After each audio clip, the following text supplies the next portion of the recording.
Oh guys, dito kami ngayon magpap ng baka.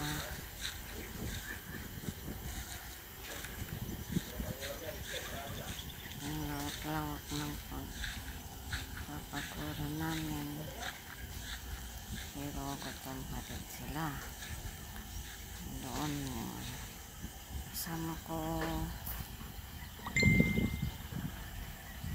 yan yung inang baka. Yan yung kasunod yung pangalawang anak niya.